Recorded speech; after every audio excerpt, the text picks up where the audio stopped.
So ngayong araw pag-uusapan natin yung pinaka-trending na update ngayon ng Grow a Garden. At ito ay walang iba kundi ang trading market. Ayan di ba? Kasi marami talaga nagtatanong at maraming naguguluhan dito sa trading na to. And dito rin sa videong to, susubukan kong tulungan kayo o ibigay sa inyo yung pinakamagandang info o guide dito sa trading update ng Grow a Garden. Alam nyo naman, lalo-lalo na sa mga nandito talaga sa channel na to. Alam nyo naman na mahilig tayo sa mga trading talaga. And ito exactly yung nangyayari ngayon na hindi nyo pa napapansin kasi kakasimula lang Pero ipapaliwanag ko sa inyo yan. So bago natin simulan lahat, syempre huwag nyo munang kalimutan mag-like para kahit papano ganahan tayo uli gumawa ng video, no? At lalo na huwag nyong kalimutan mag-subscribe para kahit papano rin madagdagan tayo pa isa-isa. So wag na nating patagalin pa, simulan na natin to and let's go!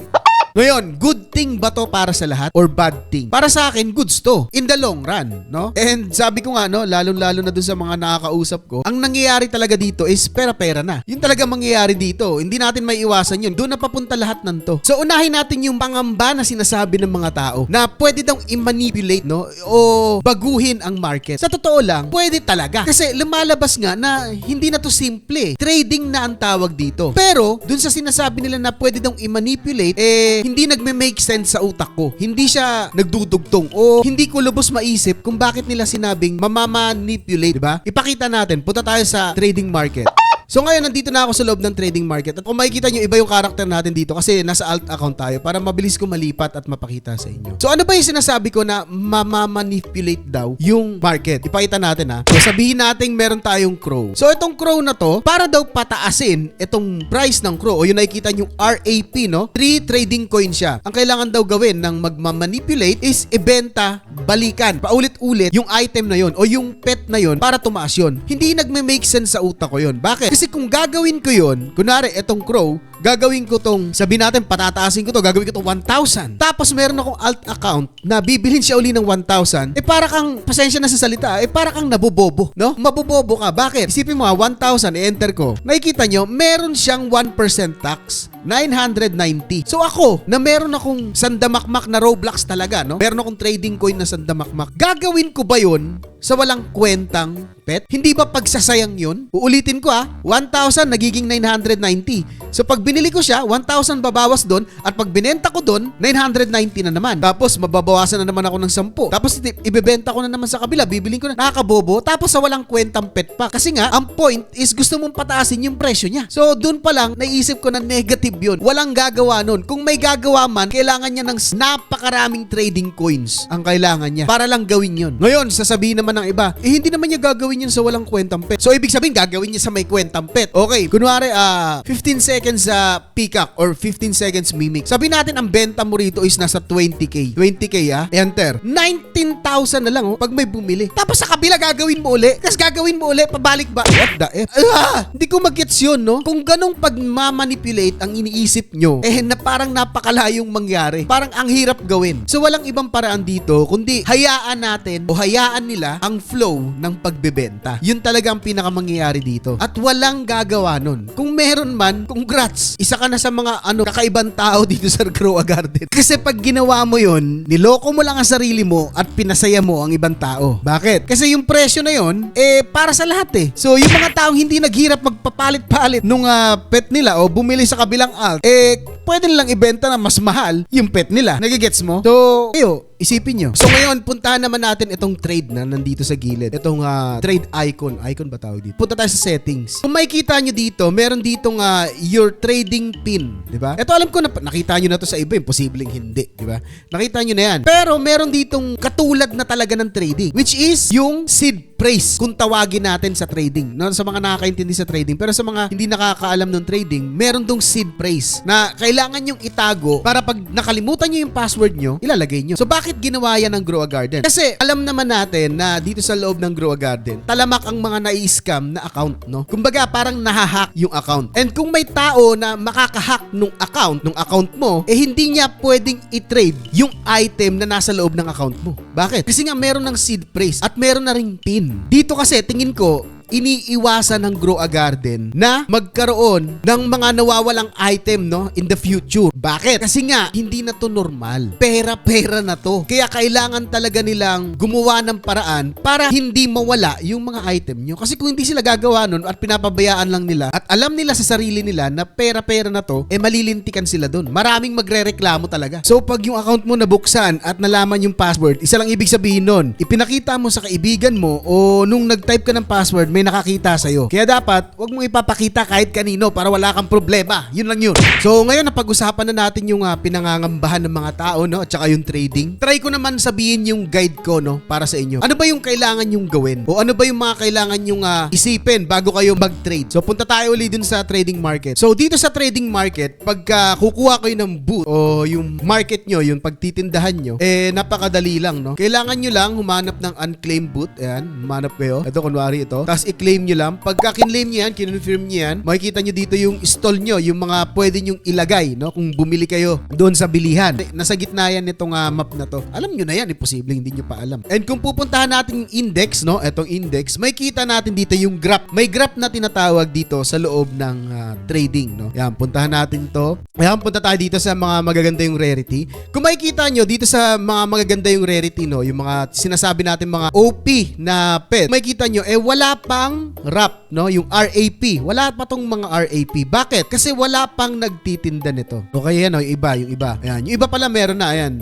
Katulad nito, 20, di ba? Tingnan natin yung Kitsune. Ayan. Kung makikita nyo, ito yung sinasabi kong graph. From here to here. Diba? Yan o. Kung nakikita nyo, yung pinakaunang nagbenta ng tao na sa pangkalahatan na, hindi lang sa kanya. Sa pangkalahatan na naglalaro ng Grow a Garden. May unang nagbenta nito na ang halaga is 770. Tapos, tumaas. May nagbenta na ng 868. Diba? Kung napapansin nyo, tumataas siya. Ibig sabihin, habang tumatagal, tataas talaga to at hindi natin mapipigilan. Tataas yan. Dito sa Corrupted Kitsune. May kita nyo naman, pababa yung graph, no? Ibig sabihin, nung unang nagbenta, may nagbenta dati ng 33, nabili siya, pero mas marami ang nagbenta ng 24.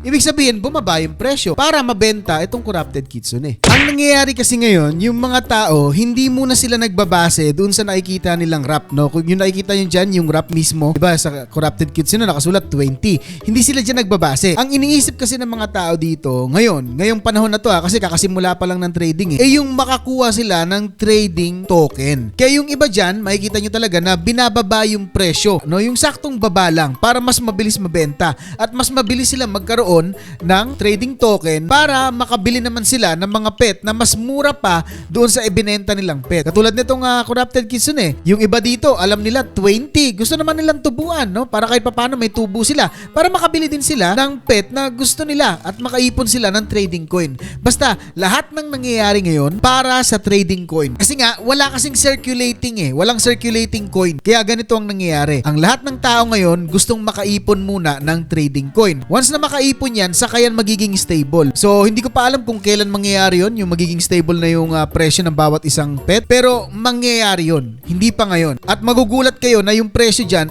susobra ng lipad. Yung iba naman, susobra ng bagsak. Kaya nga, kung alam nyo yung mga pet na may value talaga, kung ako sa inyo, mag-ipon na kayo nun. Kasi once na makaipon kayo nun at lumipad na yan lahat, may pagkakataon kayo na i-flip naman yun para sa mas malaking halaga o mas malaking trading coin. Diba? Sana nagigets nyo, ha? At dito nyo rin malalaman kung paano nyo aabusuhin etong trading na to, no? Sa trading kasi may tinatawag tayong buy low, sell high. Kung alam niyo talaga yung trading, kung hindi niyo alam, medyo mag-research kayo ng konti. So ang tanong, gagana ba yun sa lahat? Hindi siya gagana sa lahat, no? Gagana lang siya doon sa pet o doon sa mga gusto niyo i-trade na magaganda talaga o yung mga halimaw yung ability. So bakit sinasabi ko na gagana lang siya doon sa mga halimaw yung ability o yung tinatawag natin na matataas yung rarity na pet? Kasi kung sa walang kwentang pet mo yun gagawin, yung buy low, sell high, may pagkakataon na hindi mo na ma-flip yun, hindi mo na ma-sell ng high kasi nga wala siyang kwenta. Pero yung alam mong may kwenta na pet, kayang-kaya mong i-flip palagi. Kaya mong bilhin sa mababang halaga at kaya mo rin i-flip sa mas mahal na halaga. So ngayon, alam nyo na kung ano aabasuhin nyo.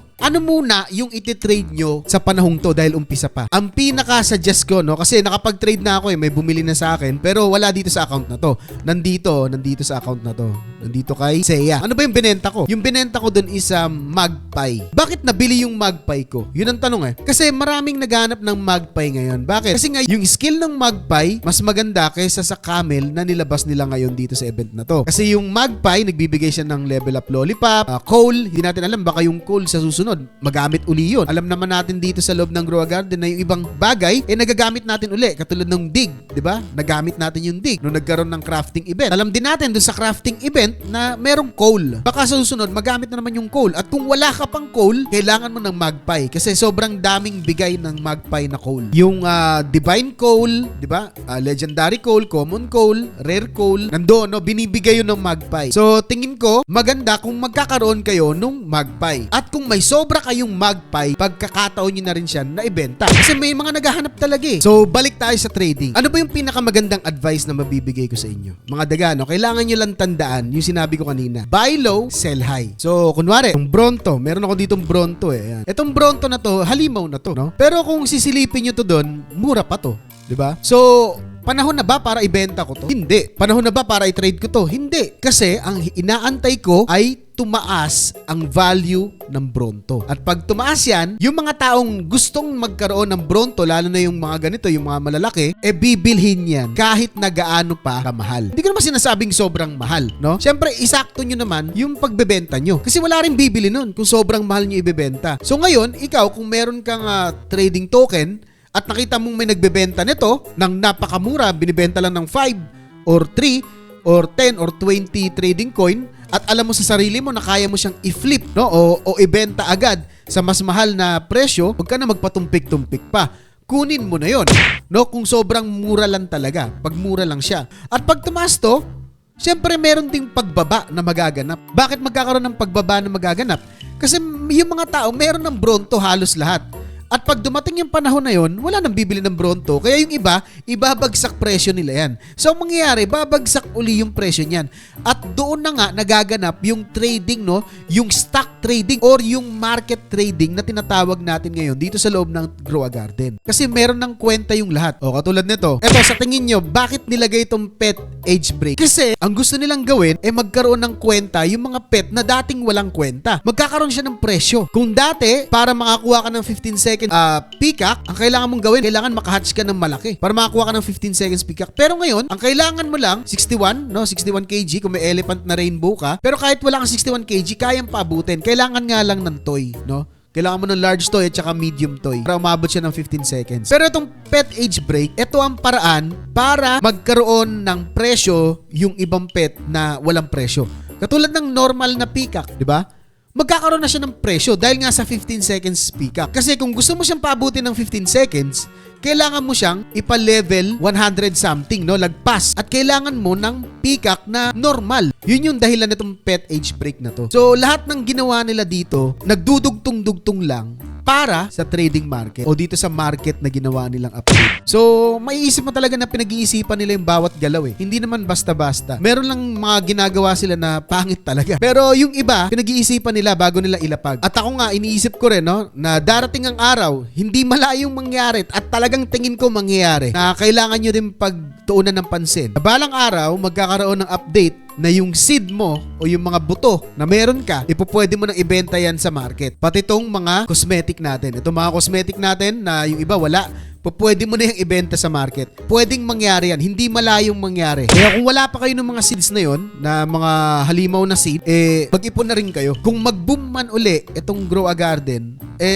meron kayong maibebenta o meron kayong maititrade sa trading market. Ngayon, pag-usapan naman natin kung paano mo ba pepresyuhan yung gusto mong ibenta no, dun sa market. Kung makikita nyo dito, alam nyo naman na itong trading coin is 1:1 sa Robux. Dahil dito, mapapadali yung pagbenta natin o yung paglagay natin ng presyo sa bawat pet na meron tayo. Doon sa makatotohanang presyo. Dito sa atin, sa Pilipinas, alam nyo naman na meron talaga mga nagbebenta ng mga ganyan, di ba? Alam naman natin yan. Kahit sa ibang bansa, meron talaga yung real price. At dahil dyan, ito ang guide ko para sa inyo. Napakadali lang. Alam ko lahat ng tao, meron nito. No, sa loob ng laro nyo sa Roblox meron kayo na to. So dito makikita nyo na meron tayong sa peso at sa Roblox. Halos 1:2 ang bilang dito sa loob ng Roblox. So kung meron kang 30, meron kang 40. So ngayon, meron kang peacock. O sabihin na natin meron kang French fry parrot, no? Tapos, Nightmare, 38 kg. Sa labas, alam mo, ang bentahan, sabihin natin umaabot siya sa 300, di ba? So alam natin na 1:2 ang Roblox. So kung pepresyohan ko siya sa loob ng trading coin, para makuha ko yung 300 na gusto ko makuha sa labas, pepresyohan ko siya ng ganun din, no? Medyo malapit doon. Pero mas mataas ng konti. Bakit? Kasi nasa loob siya ng game eh. Wala siya sa labas. Kasi pag sa labas, makukuha mo siya ng cash eh. Nagigets nyo? Makukuha mo na siya ng real time. Makukuha mo siya ng, uy, akin na to. Game currency na to eh. Nasa loob na to ng game. So, sa tingin ko naman, para sa akin kahit paano, kailangan mong tumubo sa loob ng game. Kasi, kailangan mo mag-buy and sell eh. Kung magte-trading ka sa loob ng game. At kung hindi mo siya tutubuan ng kahit konti, malulugi ka sa susunod. Kasi, yung ibang tao dyan, magbebenta na mas mataas pa sa'yo. Sigurado yun. 1,000,000%. So, ang gagawin ko, ipaprice ko siya ng 600 tokens. O sabihin natin yung mga 15 seconds mimic. Diba? Alam natin na yung mga 15 seconds mimic, mga halimaw presyo yun sa labas. Ayan, meron naman tayo halimaw na presyo dito, no, na pagbabasehan. Katulad ito, 11K. Alam nyo na kung gaano kamahal yan. Diba? So, dito makikita natin na 22. Diba? Halos 1:2 talaga. So, sa loob ng laro, pwede ko siyang presyohan ng 25 or 24K, di ba? Palag-palag na. Kung ako na may Roblox talaga, pwede kong bilhin yun sa loob ng laro. Yung iba kasi doon sobrang mahal talaga magpresyo, may 100,000. Pero ito kasi, ito ang basihan eh. Sila rin naman may basihan sila dyan kasi lalabas naman yung currency nila. Kung nasaang bansa man sila, yun ang lalabas na currency yan dito sa gilid. So tayo, ganun din yung presyohan natin. Pero, wag nyo kakalimutan yung graph. Diba? Yung sinabi ko sa inyo kanina, yung graph. Kasi sa graph, malalaman nyo yung totoong presyo o yung presyo na nangyayari talaga ngayon. Siyempre, maganda yung sumabay ka rin sa kanila. Once kasi na mas mababa ka, lugi ka. Diba? Once naman na mas mataas ka, walang bibili sa'yo. Mas maganda, go with the flow. Pero tandaan mo dapat alam mo yung totoong presyo. Kaya pinapakita ko sa inyo tong presyo. Hindi porket sinabi kong go with the flow, isasabay ka rin sa kanila kahit sobrang alam mo na napakalayo ng presyo nila doon sa totoong presyo. Kasi sa trading, kailangan nagkakaisa kayo. Yun yung manipulation na sinasabi talaga. Kailangan nagkakaisa yung tao. Once kasi na mas marami ang nagtitinda ng mahal, magmamahal yung presyo. Once naman na marami ang magtitinda ng mura, magmumura yung presyo. Ganun lang kadali yun.